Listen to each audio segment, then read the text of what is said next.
আসসালামু আলাইকুম। আমি মোহাম্মদ তানভীরুল ইসলাম। আমি পড়াশোনা করছি হাজী মোহাম্মদ দানেশ বিজ্ঞান ও প্রযুক্তি বিশ্ববিদ্যালয়, দিনাজপুর, কৃষি অনুষদ, ৪র্থ বর্ষ।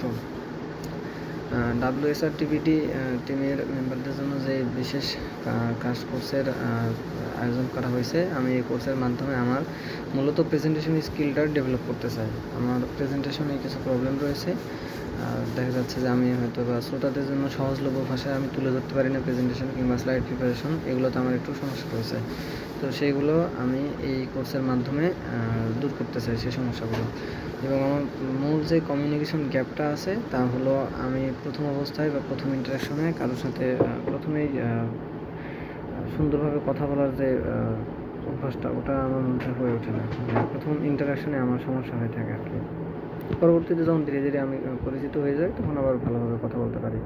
আর আমার জীবনের সেরা স্মরণীয় দিনের কথা যদি বলি, তাহলে তা হলো আমি যেদিন আমার বিশ্ববিদ্যালয়ে চান্স পাই সেদিন আর কি। কারণ অনেক পড়াশোনা বা কঠোর পরিশ্রমের মাধ্যমে অ্যাডমিশন দেওয়ার মাধ্যমে আমি এখানে চান্স পাই, এই আর কি। আসসালামু আলাইকুম।